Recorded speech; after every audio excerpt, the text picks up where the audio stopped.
Channel Kamal એનબીમાં આપ સૌનું હાર્દિક સ્વાગત છે. શિક્ષક બનવાની પ્રક્રિયા માટે કૌશલ્ય અંતર્ગત આજે આપણે ઉદાહરણ કૌશલ્યથી માહિતગાર થઈશું.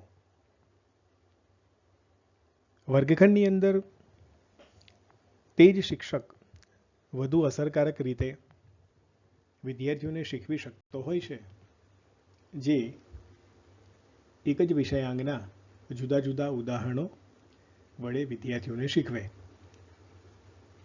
ઉદાહરણ આપવા, ઉદાહરણ લેવા, આ પ્રક્રિયા ઉદાહરણ કૌશલ્યમાં નિર્હિત છે. મહત્વની બાબત તો એ છે કે ઉત્તમ શિક્ષણ કાર્ય કરી અને આપણે ઉદાહરણ રૂપ કેવી રીતે બનવું. બોલિવૂડની અંદર રાજેશ ખન્ના એક સમયના સુપરસ્ટાર, અચ્છા તો હમ ચલતે હૈ જેવા ગીતો, તેમની અભિનયની અદા, તેમના સંવાદો બોલવાની રીત, બાબુ મોશાય, જિંદગી और मौत दोनों ऊपर वाले के हाथ में है चाहपना, અને કોઈ પણ રોલની અંદર પોતે પોતાનો અભિનય એવી રીતે ઢાળે કે સૌમાં તેઓ ઉદાહરણ રૂપ બની ગયા. ઉદાહરણ કૌશલ્યનો અર્થ મેળવીએ. પ્રસ્તુત કૌશલ્ય એક પદ્ધતિ સાથે સંકળાયેલું છે અને તે પદ્ધતિનું નામ છે આગમન નિગમન પદ્ધતિ, અથવા તો વર્ગખંડમાં શીખવતા આગમન અભિગમનો ઉપયોગ, નિગમન અભિગમનો ઉપયોગ અને બંનેનો સંયુક્ત રીતે ઉપયોગ. આજે વર્તમાન સમયની અંદર શિક્ષકે ટેકનોસેવી બનવું ખૂબ જ જરૂરી છે.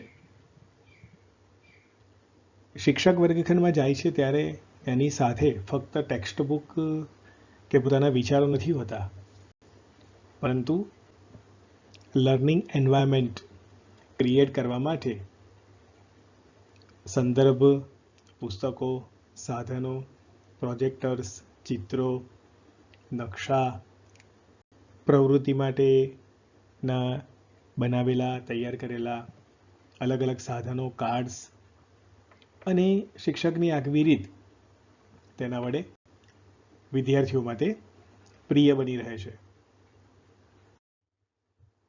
વર્ગખંડની અંદર પદ્ધતિનો ઉપયોગ વિષયાંગને શીખવવા માટે, વિષયાંગને વધુ સરળ બનાવવા માટે થાય છે. આપણી પદ્ધતિ એવી હોવી જોઈએ જે વિષયાંગને અનુરૂપ હોય અને વિદ્યાર્થીઓ સૌથી વધુ તેમાંથી શીખવાનો પ્રયત્ન કરે. ચોક્કસ વિષય વસ્તુને આધીન ચોક્કસ પદ્ધતિ હોય છે. એકવાર એક શિક્ષિકાએ વર્ગમાં પ્રશ્ન પૂછ્યો, H2O નું પાણીનું કેમિકલ કમ્પોઝિશન બતાવો. તો વિદ્યાર્થી ઊભો થઈને જવાબ આપે છે HIJKLMNO. જો આપણો પ્રશ્ન ચોક્કસ હશે તો વિદ્યાર્થી પાસેથી જવાબ પણ ચોક્કસ મળવાનો છે. અહીં વિદ્યાર્થી એવું કહે છે કે હું તો સમજ્યો કે H થી O સુધી મારે કાળા પાટિયા પર લખવાનું છે. શિક્ષક ક્લાસરૂમમાં જાય છે ત્યારે તેના શબ્દો, તેની રીતભાત, શરીરની ભાષા અને શીખવવાની પદ્ધતિઓ વડે વિદ્યાર્થીઓને વર્ગમાં શીખવતો હોય છે. શિક્ષક માટે એવું કહેવાય છે કે teacher who inspires students to ask many questions is a real teacher. આગમન નિગમન અભિગમ નો પરિચય મેળવીએ. જેવી રીતે એરોપ્લેન નું આગમન થાય છે એટલે કે તેને ઇન્ડક્શન તરીકે આપણે ઓળખીએ છીએ, તેમ વર્ગખંડમાં શિક્ષક કોઈ સિદ્ધાંત, નિયમ, ખ્યાલ કે સંકલ્પના સમજાવવા માટે શિક્ષકોને વિવિધ ઉદાહરણો આપે છે અને ઉદાહરણો વડે નિયમોની તારવણી કરાવે છે. અહીં મિત્રો યાદ રાખવાની બાબત છે કે નિયમની તારવણી એ વિદ્યાર્થીઓ કરે છે, જે પ્રસ્તુત કૌશલ્યનું મહત્વનું અંગ છે. કૌશલ્યનું મહત્વ જોઈએ તો વિદ્યાર્થીઓ વડે નિયમની તારવણી. ઉદાહરણ પરથી સિદ્ધાંત, નિયમ, ખ્યાલ, સંકલ્પના તરફ જવું, જેને આગમન અભિગમ તરીકે ઓળખવામાં આવે છે. પ્લેન જેવી રીતે ટેક ઓફ થાય છે ત્યારે બધા જ બેઠેલા પેસેન્જર્સ સતર્ક રહે છે. ડિડક્શન એટલે કે નિગમન. હવે જો વિદ્યાર્થીઓ ઉદાહરણો સમજી ગયા હોય, નિયમની તારવણી વિદ્યાર્થીઓ કરી હોય, તેમની સમજ પાકી થઈ છે, તો એ વિષયાંગને લગતા કેટલાક વિશિષ્ટ ઉદાહરણો તેમની સમજ મુજબ વિદ્યાર્થીઓ આપે છે, જેને નિગમન અભિગમ તરીકે ઓળખવામાં આવે છે. એટલે કે ઉદાહરણો આપવાની પ્રક્રિયા એ આગમન અભિગમ છે, ઉદાહરણો મેળવવાની પ્રક્રિયા એ નિગમન અભિગમ છે. વર્ગ શિક્ષણ કાર્યમાં મૂર્ત અમૂર્ત વિચારો છે, વિષય વસ્તુને આધીન ઉદાહરણો છે, અથવા તો સિદ્ધાંતો દ્વારા વિવિધ ઉદાહરણો રજૂ કરવાના કૌશલ્યને ઉદાહરણ કૌશલ્ય તરીકે ઓળખવામાં આવે છે. શીખવતી વખતે ફક્ત આગમન નહીં, ફક્ત નિગમન નહીં, પરંતુ આગમન નિગમન અભિગમનો સંયુક્ત રીતે ઉપયોગ કરવાથી સિદ્ધાંત, ખ્યાલ, સંકલ્પનાની સમજ વિદ્યાર્થીઓને વધુ સ્પષ્ટ થાય છે. ઉદાહરણો જોઈએ. મિસાઇલ મેન અબ્દુલ કલામ વિશે તમે શીખવતા હોય ત્યારે તેમની આગવી રીત, તેમનો દેખાવ, તેમના કાર્યો, વિવિધ સંકલ્પનાઓ વડે અબ્દુલ કલામ શું કરતા હતા, કેવી રીતે તેમનું જીવન બન્યું અને રાષ્ટ્રપતિ પદ સુધી કેવી રીતે પહોંચ્યા, તેની વાત તમે રજૂ કરી શકો છો. નરસિંહ મહેતા ગુજરાતના પ્રથમ હરોળના કવિ, તળાજાના. વૈષ્ણવજન ભજન તેમને ખૂબ જ પ્રિય, આદ્ય કવિ તરીકે ઓળખાય છે. કૃષ્ણ ભક્ત હતા અને પ્રભાતિયા તો એવા ગાય કે મંત્રમુગ્ધ થઈ જવાય. રામન અસરના શોધક સર ચંદ્રશેખર વેંકટ રામન, જેમના નામ અને શોધથી 28મી ફેબ્રુઆરીએ આપણે વિશ્વ વિજ્ઞાન દિવસ ઉજવીએ છીએ. ત્રિકોણ અને એમાં પણ કાટકોણ ત્રિકોણ અને ભૂમિતિની બૈજિક પ્રક્રિયાઓ રજૂ કરનાર ગ્રીક ગણિતજ્ઞ પાયથાગોરસના ખ્યાલો, સિદ્ધાંતો પણ રજૂ કરી શકાય છે. મૂળશંકર કરસનદાસ તિવારી, જેમનું મૂળ નામ તેવા દયાનંદ સરસ્વતી, વેદાંતના અભ્યાસુ, ક્રાંતિકારી સમાજ સુધારક, મોરબીના વતની, તેમના વિશે પણ તમે ઉદાહરણ લઈ અને પાઠ રજૂ કરી શકો છો.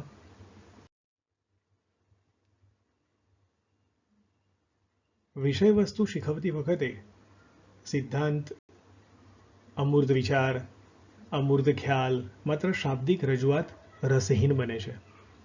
એટલે કે તાજમહેલ વિશે શીખવતા હોય તો ફક્ત તાજમહેલનો ઉલ્લેખ કરવાથી વિદ્યાર્થીઓને રસ પડતો નથી, પરંતુ તાજમહેલની પ્રતિકૃતિ વર્ગમાં લઈ જવાથી, તાજમહેલનું ચિત્ર બતાવવાથી, એને સંલગ્ન કોઈ વાર્તા કે ઘટના રજૂ કરવાથી એ ખ્યાલ છે એ વધુ સ્પષ્ટ થાય છે.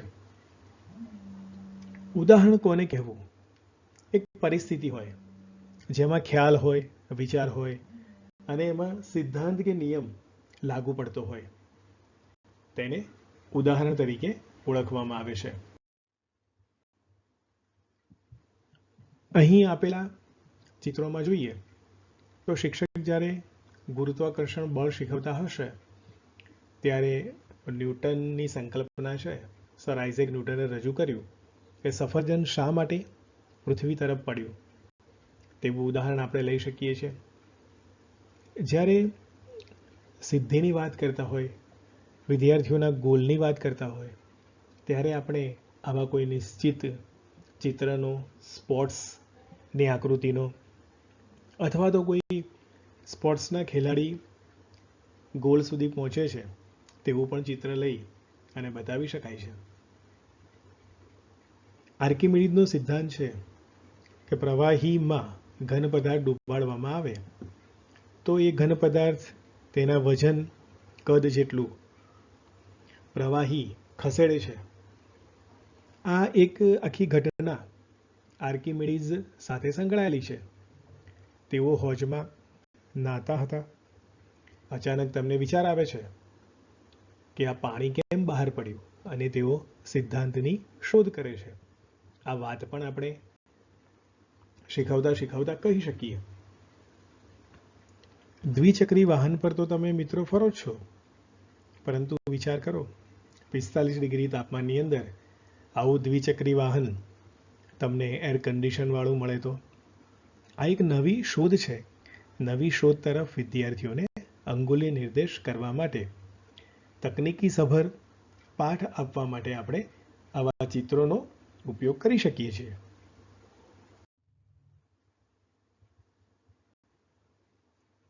ઉદાહરણના કેટલાક આપણે નમૂના અને સંકલ્પનાઓ જોઈએ. ઘન પદાર્થને ગરમી આપતા તેના કદમાં વધારો થાય છે. પ્રક્રિયા પણ વર્ગમાં કરાવી શકાય.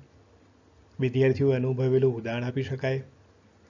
રસોડાની અંદર જ્યારે રાંધતી વખતે ચમચો તપેલીમાં રહી જાય તો શું થાય છે તેવું પણ પૂછી શકાય. વિષુવવૃત્તીય પ્રદેશોમાં ગરમી વધુ પડે છે. આકૃતિ વડે બતાવી શકાય. પૃથ્વીનો ગોળો દર્શાવી શકાય કે કેવી રીતે સૂર્યના કિરણો ત્યાં વધુ સીધા પડતા હોય છે. શ્રીલંકાની અંદર વિષુવવૃત્તીય પ્રદેશ જે નજીક છે તેથી ત્યાં ગરમી વધુ લાગે છે. પૃથ્વી પરના દરેક પદાર્થ પર પૃથ્વીનું ગુરુત્વાકર્ષણ બળ લાગે છે. આપણે ચાલી શકીએ છીએ, ચંદ્ર પૃથ્વી તરફ આકર્ષે છે, કોઈ પદાર્થ પૃથ્વી તરફ આવે છે. આ બધા જ ઉદાહરણો આપણે પ્રસ્તુત સિદ્ધાંતો છે તેને સમજાવવા માટે રજૂ કરી શકીએ છીએ.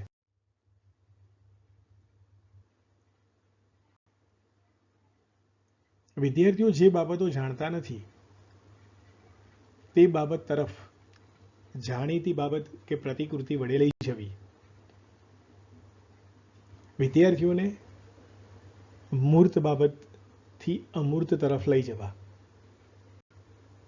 પિરામિડ બતાવી અને પિરામિડ ઇજિપ્તમાં કેવા છે તે વિષયક વાત કરવી. શિક્ષણ પ્રક્રિયાને તાર્કિક અને મનોવૈજ્ઞાનિક બનાવવી. વિદ્યાર્થીઓને રસ પડે તેવા ઉદાહરણ આપવા. ઉદાહરણો વડે શિક્ષણ કાર્ય જીવંત બને છે. વિદ્યાર્થીઓનું ધ્યાન કેન્દ્રીકરણ થાય છે અને વિદ્યાર્થીની સમજ શક્તિ અને અર્થગ્રહણ શક્તિમાં વધારો થાય છે. શિક્ષણ પ્રક્રિયામાં વિદ્યાર્થીઓ વધુ સક્રિયતા દાખવે છે. કથનને સરળ, સ્પષ્ટ અને રસપ્રદ બનાવીએ તો ઉદાહરણ કૌશલ્યનું મહત્વ પાઠમાં જળવાઈ રહે છે. તો ચાલો ઉદાહરણો કેવા હોય તેના તરફ ધ્યાન દોરીએ. ઉદાહરણ સરળ હોવું જોઈએ. સિદ્ધાંત, નિયમ કે ખ્યાલ સાથે સુસંગત હોવું જોઈએ અને રસપ્રદ હોવું જોઈએ. પહેલી બાબત, ઉદાહરણ સરળ એટલે શું?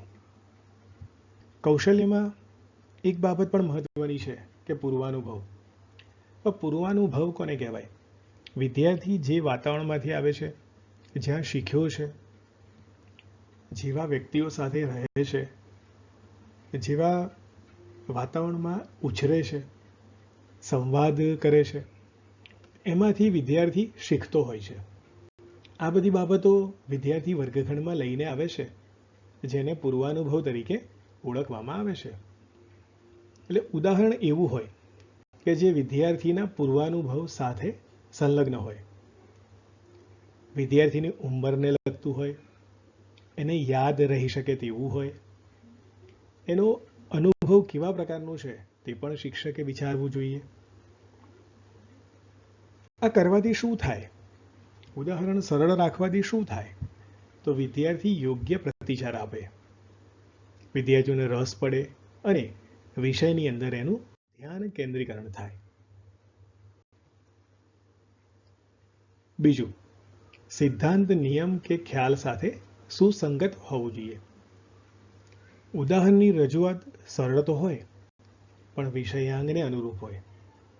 વિષયાંગથી બહાર જવાનો પ્રયત્ન કરીશું તો ઉદાહરણ રસહીન બની જશે. ઉદાહરણ ત્રીજું, રસપ્રદ હોવું જોઈએ. રસપ્રદ એટલા માટે કે વિદ્યાર્થીએ ઉદાહરણને અનુભવ્યું છે, એની ઉંમર અને કક્ષા મુજબનું ઉદાહરણ હોય. અસરકારક રજૂ કરવામાં આવે તો એ ઉદાહરણ વધુ રસપ્રદ બને છે. પૂર્વ જ્ઞાન સાંકળીને ઉદાહરણ રજૂ કરવાથી ઉદાહરણ વધુ સ્પષ્ટ બને છે.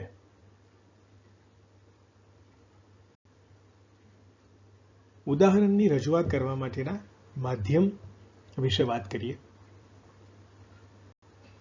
શિક્ષક કોઈ વાર્તા કહી શકે છે, પ્રસંગ રજૂ કરી શકે છે, દ્રશ્ય પણ વર્ણવી શકે છે કે ભજવી શકે છે. કથન દ્વારા પણ તેની રજૂઆત થાય છે. કથનમાં ભાવ રજૂ કરી શકાય છે. અશાબ્દિક માધ્યમ વડે પણ ઉદાહરણની રજૂઆત અસરકારક બને છે. એટલે કે ચિત્ર રજૂ કરી શકાય, ચાર્ટ દર્શાવી શકાય, મોડેલ બનાવેલું હોય તો વર્ગખંડમાં લઈ જઈ શકાય, નકશા કે આકૃતિનો પણ ઉપયોગ કરી શકાય. કોઈ નાનકડો પ્રયોગ કરીને એની અંદર કયો સિદ્ધાંત છુપાયેલો છે તે પણ રજૂ કરી શકાય. નકશો ટીંગાળી અને નકશામાં રહેલી બાબતો રજૂ કરી, પોશાક, પહેરવેશ વિશે માહિતી આપી શકાય અને પછી સિદ્ધાંતની તારવણી કરી શકીએ.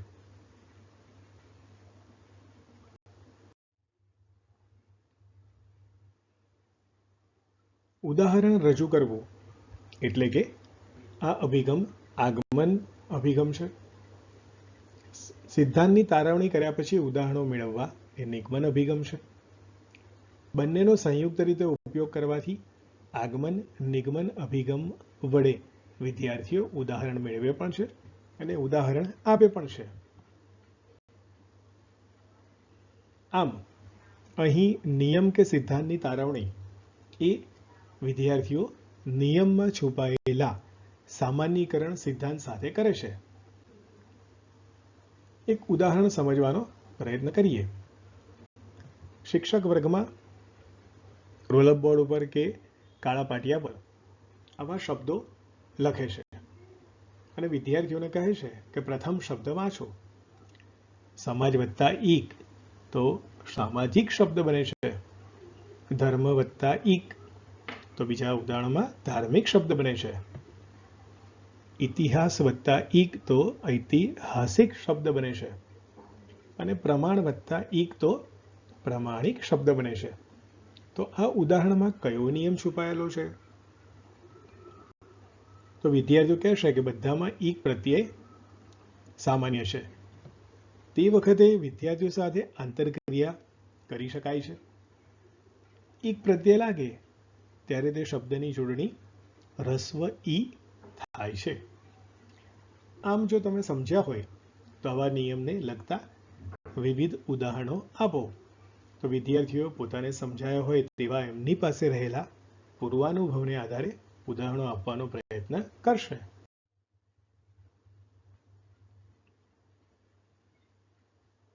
જુઓ, આગમન નિગમન અભિગમ.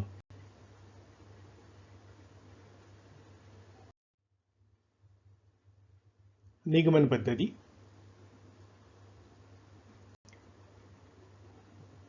પ્રસ્તુત કૌશલ્યને પદ્ધતિ સાથે પણ સંબંધ છે. વર્ગખંડમાં શીખવવા માટે આગમન નિગમન પદ્ધતિનો ઉપયોગ થાય છે.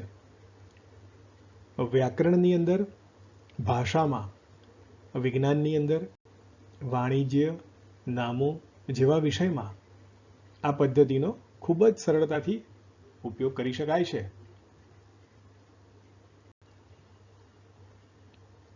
ઉદાહરણો પરથી નિયમ પર જઈશું તો આગમન છે. નિયમ પરથી ઉદાહરણો તરફ જઈશું તો નિગમન છે.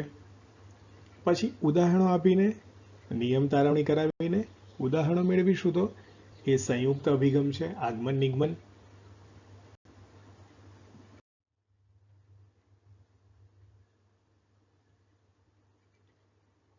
અભિગમને વધુ અસરકારક બનાવવા માટે કેટલાક શિક્ષણ સૂત્રોનો ઉપયોગ કરવો પડે છે.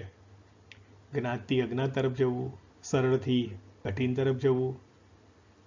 વિદ્યાર્થીઓ જો નિયમ જાતે તારવે છે તો એ નિયમ વિદ્યાર્થીઓને કાયમ માટે યાદ રહી જાય છે. રજૂ કરી દીધા બાદ વિદ્યાર્થીની સમજની ચકાસણી પણ કરી શકાય છે.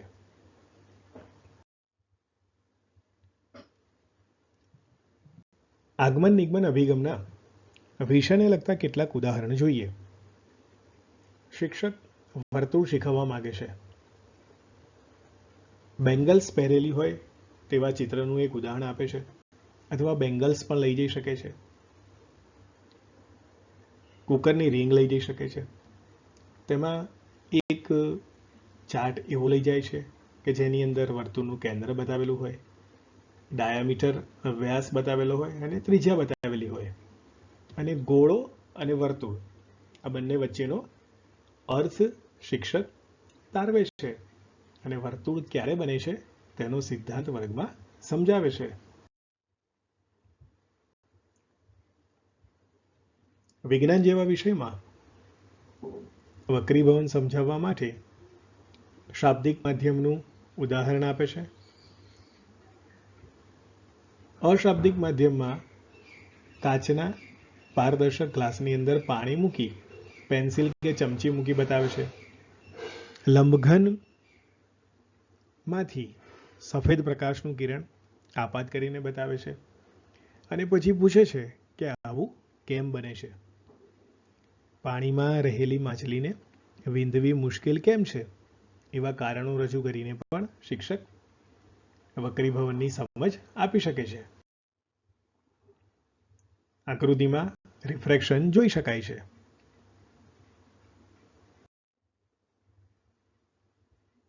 પ્રસ્તુત કૌશલ્ય વ્યાકરણ શીખવવા માટે ખૂબ જ અસરકારક છે. અંગ્રેજી વિષયનું ઉદાહરણ જોઈએ તો શિક્ષક બોર્ડ ઉપર કેટલાક વિધાનો લખે છે જે એક ચોક્કસ નિયમને લગતા છે. વિદ્યાર્થીઓને એક પછી એક વિધાન વાંચવાનું અને તેમાં રહેલા નિયમને જાતે સમજવાનું કહે છે. જ્યાં ખબર ન પડે ત્યાં વિદ્યાર્થીઓને સમજ આપે છે. અને is singing, is dancing, is playing, R listening પરથી સબ્જેક્ટ વત્તા ઇઝ આર વત્તા વર્બ ને આઈએનજી પ્રત્યે લાગે છે અને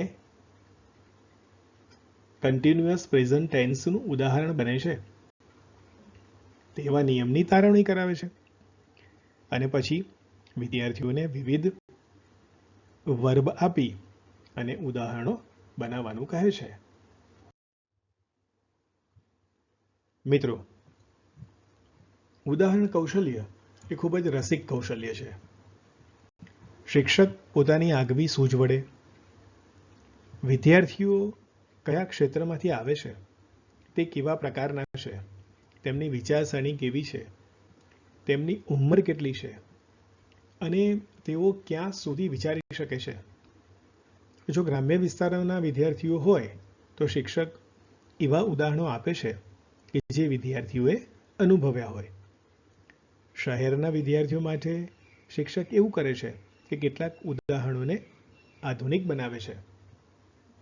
આમ શિક્ષક પોતાની ક્ષમતા દ્વારા વિવિધ ઉદાહરણો આપી નિયમની તારવણી વિદ્યાર્થીઓ પાસે કરાવે છે, તો જ આ કૌશલ્યનું મહત્વ શિક્ષણમાં જળવાય છે. કોઈ પણ વિષયમાં પાઠ્યપુસ્તકમાં હોય તેવા જ નહીં, પરંતુ પાઠ્યપુસ્તકની બહારના પણ શિક્ષકે અનુભવેલા ઉદાહરણો વિદ્યાર્થીઓ સમક્ષ શાબ્દિક અને અશાબ્દિક બંને પ્રકારના માધ્યમથી જો રજૂ કરવામાં આવે તો વિદ્યાર્થીઓ ખૂબ જ સરળતાથી નિયમની તારવણી કરે છે. તો મિત્રો, આ કૌશલ્યમાં પૂર્વજ્ઞાન અને વિદ્યાર્થીઓ દ્વારા નિયમની તારવણી ખૂબ જ અગત્યની છે. આપ સમજજો અને પાઠ્યપુસ્તકમાંથી વિવિધ સંકલ્પનાઓ, સિદ્ધાંત, નિયમ લઈ અને ઉદાહરણો બનાવવાનો પ્રયત્ન કરશો તો વર્ગખંડમાં અસરકારક રીતે તમે ઉદાહરણ આપી શકશો અને વિદ્યાર્થીઓ પાસે ઉદાહરણ મેળવી શકશો. વધુ વિડીયો જોવા માટે ચેનલને સબસ્ક્રાઇબ કરજો. ચેનલનું નામ છે કમલનયન બી. આપનો ખૂબ ખૂબ આભાર.